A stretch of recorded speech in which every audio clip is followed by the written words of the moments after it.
Terrace पर बड़ी बेसब्री से ऋषभ के आने का इंतजार कर रही थी। कुछ ही पलों में उसे ऋषभ आता दिखाई दिया। उसे आते देख सुनी मुस्कुरा उठी। ऋषभ बार बार पीछे मुड़कर देख रहा था कि कहीं कोई दोस्त उसके पीछे तो नहीं आ रहा। वह अपने क्वार्टर के टेरेस से 3 फुट की बाउंड्री पार कर सिन्हा सर के क्वार्टर की टेरेस पर पहुंचा। फिर वहां से सुनी के क्वार्टर की टेरेस पर आया और सुनी से जल्दबाजी में बोला, क्या है, जल्दी बोलो। सुनी, बात तो कुछ खास नहीं पर। ऋषभ चौंका, क्या? तो फिर बुलाया क्यों मुझे? मुझे तुम्हारी बात सुननी ही नहीं चाहिए थी। ऋषभ वहां से जाने लगा कि सुनी ने उसे हाथ पकड़कर रोक लिया। अरे पूरी बात तो सुनिए हमारी, ऐसे कैसे चले जाएंगे? ऋषभ पीछे हटने लगा। क्यों नहीं जाएंगे? हम किसी के गुलाम नहीं। सुनी, हम बिना बात सुने नहीं जाने देंगे आपको। इसी खींचतान में दोनों गिर पड़े। ऋषभ गुस्से से सुनी को देखते हुए बोला, बेवकूफ लड़की, गिरा दिया ना मुझे। सुनी, आपने भी तो गिराया ना हमें। ऋषभ उठ खड़ा हुआ, जल्दी बोलो जो बोलना है। सुनी ने देखा कि ऋषभ ने उसकी मदद को हाथ आगे नहीं बढ़ाया है तो बड़बड़ाती हुई उठी, बस लड़ना आता है इन्हें और कुछ नहीं। ऋषभ, जब खुद से ही बात करनी थी तो मुझे क्यों बुलाया? सुनी नाराज हो बोली, पर हमने कब बुलाया आपको? हम तो वहीं बालकनी से बोल रहे थे, लेकिन आपने हमें बोलने ही नहीं दिया और कहा ऊपर आ जाओ, तो हम आ गए। हमें समझ नहीं आया कि आपने हमें ऊपर क्यों बुलाया। हम नीचे भी तो बात कर सकते थे ना। ऋषभ सोचने लगा कि इसे कैसे बताऊं कि मेरे दोस्तों ने अगर मुझे इससे बात करते देख लिया तो मेरा कैसे जीना हराम करेंगे। सुनी, क्या हुआ, बोलिए ना। ऋषभ, वो इसलिए कि तुम्हारी आवाज बहुत खराब है।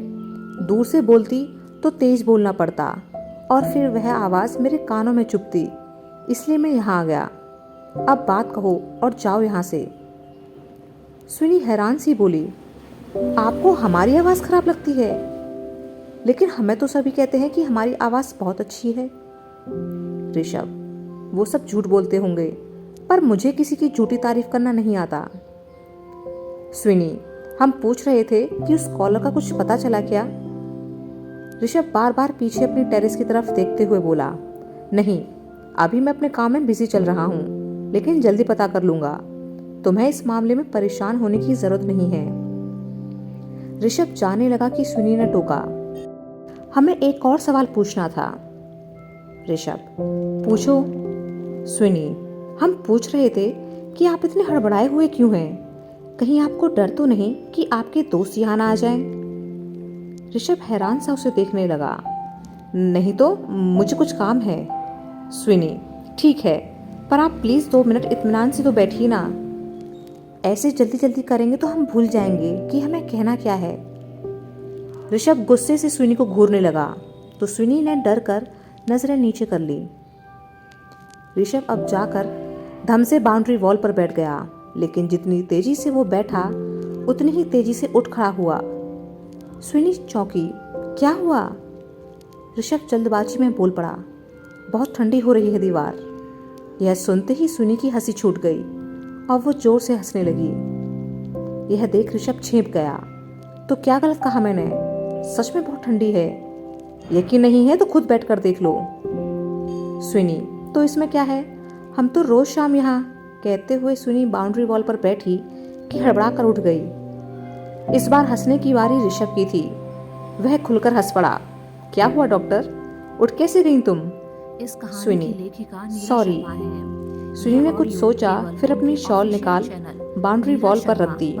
आधे हिस्से पर वह खुद बैठ गई और आधे हिस्से को खाली छोड़ दिया। इसका सीधा अर्थ है 2 मिनट तक तो ऋषभ बैठा नहीं, फिर धीमे कदम से आगे बढ़ सुनी के पास बैठ गया। आपसे अनुरोध है कि सुनी ऐसे यह लोगों देख की ऋषभ से हिम्मत नजरें ना बचाकर बनाएं और हल्के से उनके मुस्कुरा चैनल पर उठी। इस कहानी को ना सुनें। दोनों कुछ वक्त तक खामोश बैठे रहे। अब सुनी बोली, उस रोज बेंगलुरु में जब आपको सब कुछ पता चल ही गया था तो आपने जाकर मनीष को सच क्यों नहीं बताया कि हम पति पत्नी नहीं हैं? आप चाहते तो आखिर में जाकर उसे सब बोल सकते थे। ऋषभ, क्या हर बात का जवाब देना जरूरी है? सुनी, आपके लिए नहीं होगा, पर हमें हमारे हर सवाल का जवाब पाना ज़रूरी है। ऋषभ सोच में पड़ गया कि कैसे कहे सुनी से कि उसका मन ही नहीं किया इस झूठ को नकारने का, लेकिन क्यों वह खुद भी नहीं जानता। सुनी ने उसे हल्के से पुकारा, ऋषभ सर। ऋषभ, मैं वहाँ अपने काम से गया था, कोई घूमने नहीं, और वो लड़का किस हद तक बदतमीज़ था ये मैं समझ चुका था, तो मैंने उसे कुछ भी बताना ज़रूरी नहीं समझा।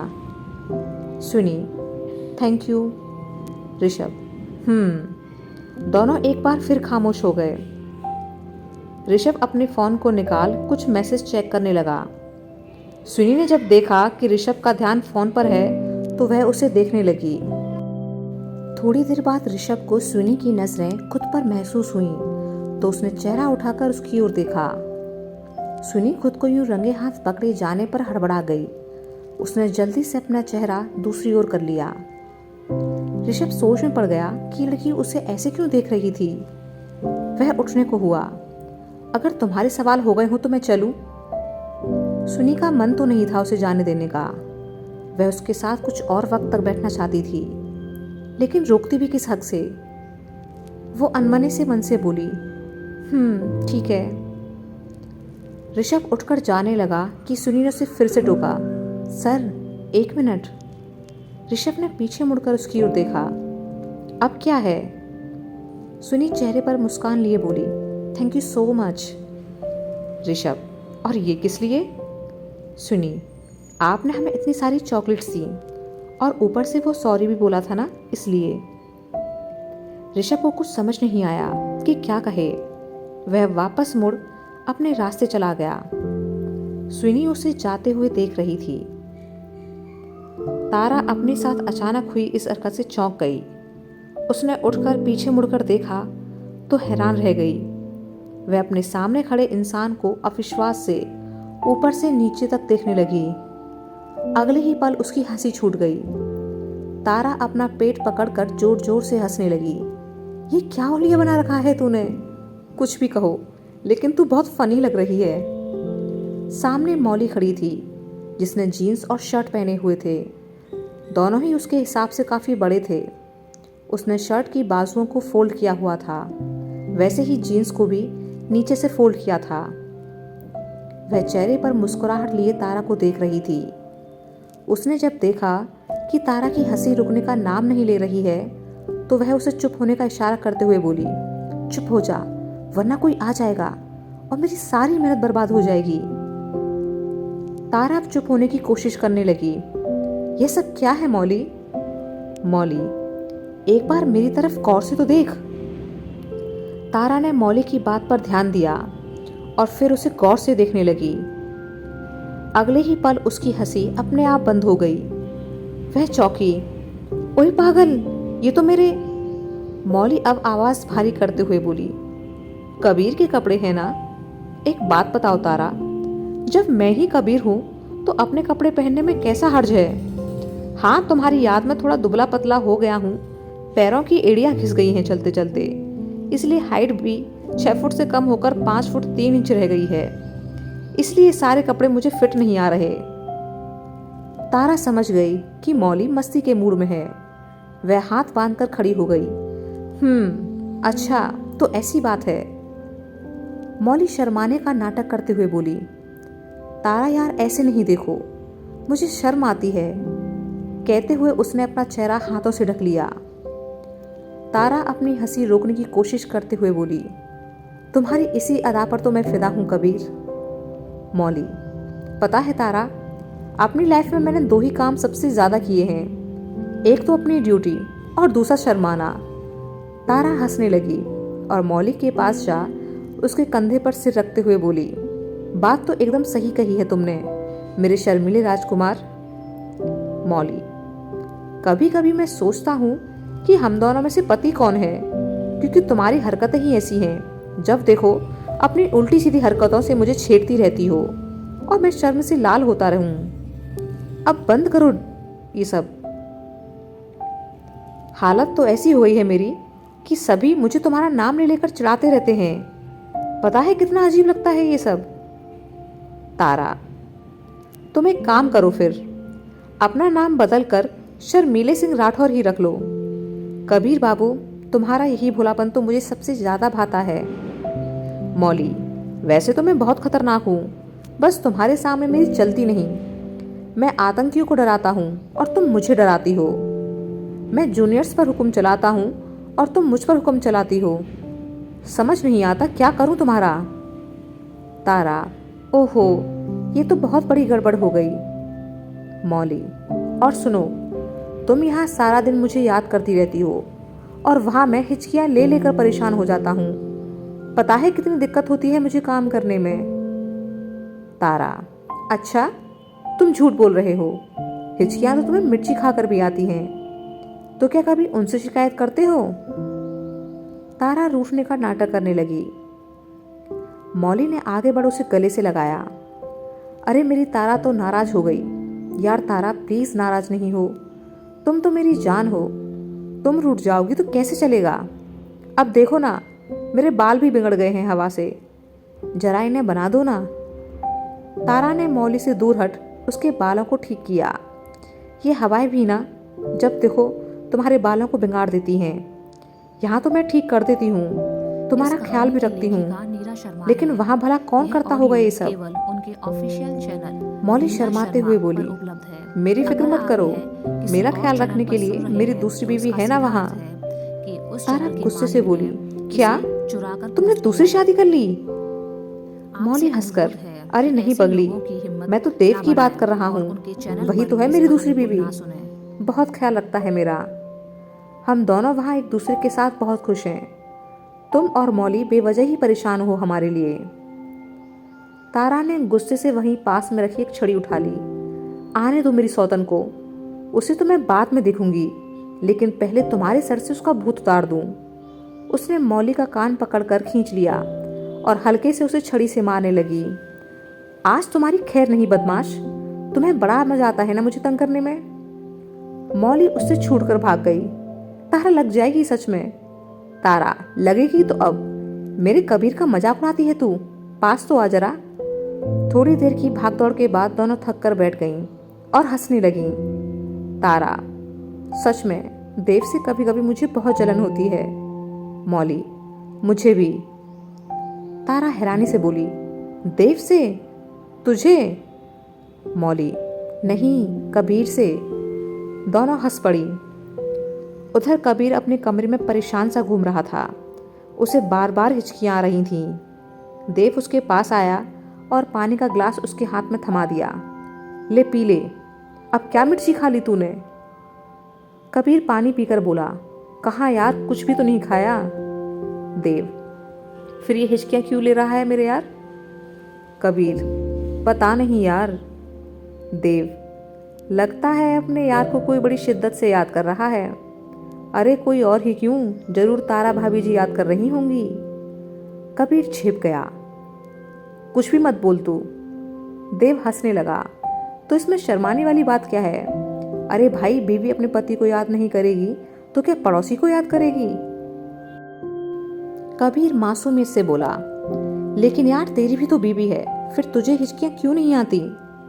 देव उदास सा चेहरा बनाकर बोला, लगता है मेरी बीवी मुझे प्यार नहीं करती।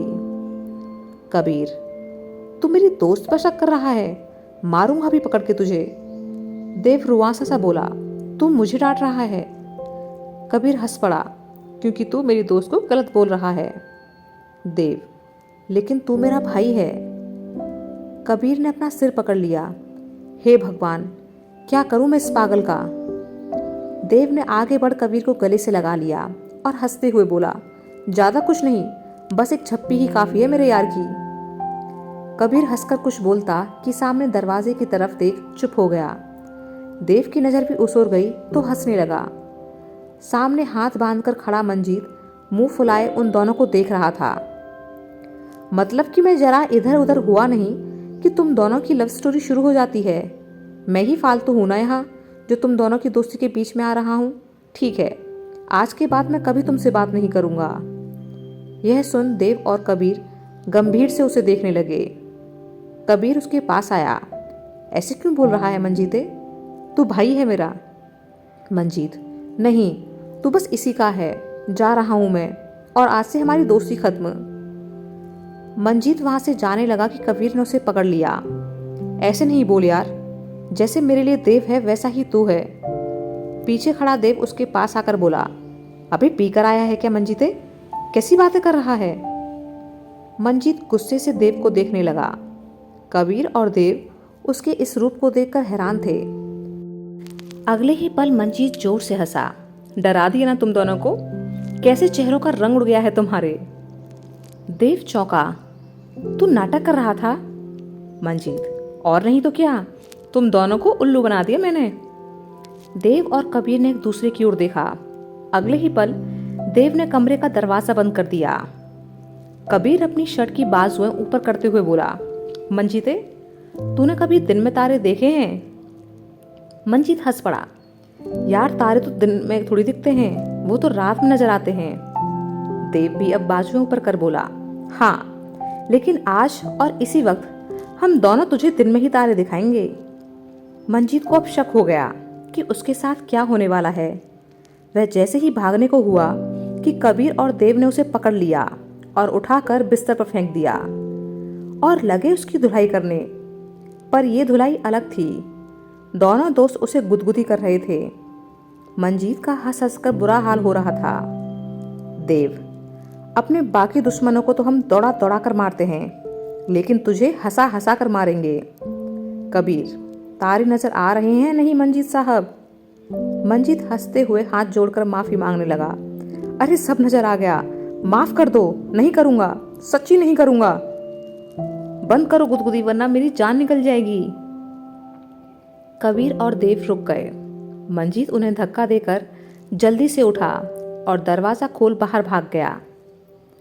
कबीर और देव उसे देख हंसने लगे। रात हो चली थी। ऋषभ आंगन में बैठा था कि राधा माँ का फोन आया। ऋषभ ने खुश होकर कॉल रिसीव की। कैसी हो माँ? पता है मैं आपको ही याद कर रहा था। राधा माँ, और वो क्यों भला? ऋषभ, बहुत दिनों से आपकी डांट नहीं खाई थी ना, इसलिए। राधा माँ, ज्यादा नाटक मत कर, हफ्ते भर से ऊपर हो गया, लेकिन तूने एक बार भी फोन नहीं किया, तब याद नहीं आई तुझे? ऋषभ, मैं बिजी था ना, इसलिए। राधा माँ, तू ही बिजी रहता है बस, और तो कोई है ही नहीं ना वहाँ।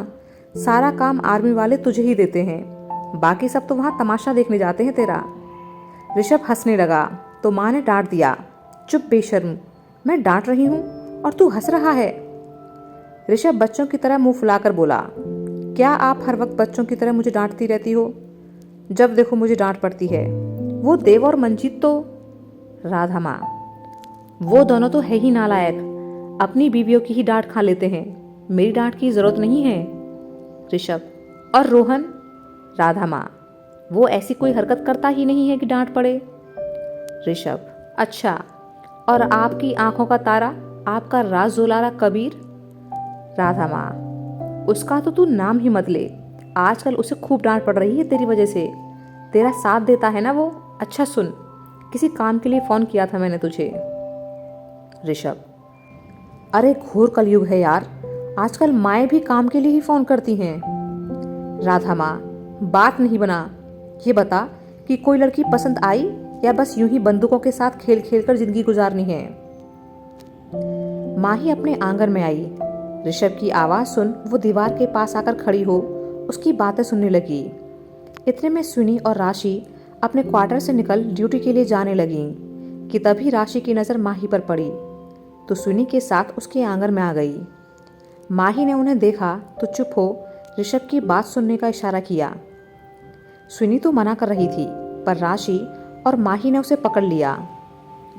ऋषभ अपनी बातों में मशगूल था। उसे तीनों लड़कियों के वहां होने का पता ही नहीं चला। वह कुछ वक्त सोचकर बोला, मुझे तो पसंद है एक लड़की। सुनी ने जब यह सुना तो उसका चेहरा उतर गया। राशि, पता नहीं किस बेचारे की किस्मत फूट गई जो मेजर तूफान का सामना करना पड़ेगा। राधा माँ खुश हो गई। अच्छा, कौन है वो? उसे बताई तूने दिल की बात? ऋषभ, पर कंपटीशन बड़ा टफ है माँ। राधा माँ, क्यों? ऋषभ, एक तो उसे और भी लोग प्यार करते हैं, दूसरा वह बातें कम डांटती जाता है। मैं तो तरस ही गया हूँ उसके लिए। आप देख लेना, उसे मैं जीत कर ही रहूँगा। राशि, ऐसा ही होना चाहिए इनके साथ। स्विनी, इतने भी बुरे नहीं हैं सर। माही, सही कहा आपने। राधा माँ ऋषभ से बोली, कौन है वो, उसका नाम तो बता। ऋषभ, वो है मेरी ग्रेट लेडी। सुनी ने जब यह सुना तो गुस्से से राशि को पकड़ क्वार्टर से बाहर की तरफ चल पड़ी। चल यहाँ से, किसी की पर्सनल बातें नहीं सुनते। उसने माही को भी डांट कर अंदर भेज दिया। राशि उसके गुस्से पर हैरान थी। तुझे क्या हो गया जो इतना गुस्सा कर रही है? सुनी, हमारी मर्जी, हम जो चाहें वो करें। जब कोई हमारे बारे में नहीं सोचता तो हम भी किसी के बारे में क्यों सोचें? हमारा मन है गुस्सा करने का तो कर रहे हैं। तुम्हें कोई दिक्कत है क्या? राशि, वैसे ऋषभ सर तो कमाल निकले। अपनी गर्लफ्रेंड को ग्रेट लेडी कौन कहता है भला? सुनी, हमें इससे क्या लेना देना? हर वक्त मेजर तूफान के बारे में क्यों बोलती रहती हो तुम? दोबारा हमारे सामने उनका नाम नहीं लेना। राशि सोच में पड़ गई कि इसे हुआ क्या है। राधा माँ झूठा गुस्सा दिखाते हुए बोली, शर्म नहीं आती तुझे अपनी ही माँ के साथ बदमाशी करते हुए? ऋषभ हंस रहा था। मैं फायदा देता हूँ माँ। देखो, बाहर किसी और को जाकर छेड़ूंगा तो जूते पड़ेंगे, तो आपको छेड़ लेता हूँ, जिससे मेरा मनोरंजन भी हो जाता है और घर की बात घर में ही रह जाती है। राधा माँ, अच्छा सच बता, तुझे पसंद है क्या कोई? अगर कोई हो तो बता दे। ऋषभ की नज़र अब राशि के साथ ड्यूटी पर जाती सुनी पर पड़ी। वह कुछ पलों तक खामोश सा उसे देखता रहा। राधा माँ, बोलना। ऋषभ सुनी को देखते हुए बोला, नहीं, मुझे कोई लड़की पसंद नहीं। राधा माँ ने यह सुना तो राहत की सांस ली। तभी ऋषभ के दिमाग की बत्ती जली। लेकिन आप क्यों पूछ रही हो? कहीं फिर कोई लड़की तो पसंद नहीं कर ली ना आपने?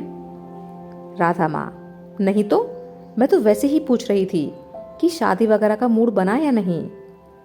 दोनों ने कुछ वक्त बात की, फिर ऋषभ फोन रख अंदर चला गया। 6 दिन गुजर चुके थे। सभी अपने अपने कामों में व्यस्त थे। सुनी को अब खुद ही पता नहीं चला था कि वह ऋषभ से नाराज क्यों है, और ऋषभ ये नहीं समझ पा रहा था कि लड़की गायब कहाँ हो गई। एक शाम चारों दोस्तों को पता चला कि जय वापस आ चुका है। सभी अपना काम खत्म कर वापस क्वार्टर पहुंचे। उन्होंने देखा कि वह कमरे में एकदम शांत सा बैठा है। बात करने पर भी कोई खास रेस्पॉन्स नहीं दे रहा है। सभी दोस्त बाहर आ खड़े हुए। मंजीत, यार ये तो कितना सीरियस हो गया है। देव, इसे हम ऐसे ही नहीं छोड़ सकते। कबीर कुछ सोचकर मुस्कुराते हुए बोला, मुझे पता है कि हमें क्या करना है। उसने सभी को कुछ समझाया। सारे दोस्त अब हंसने लगे।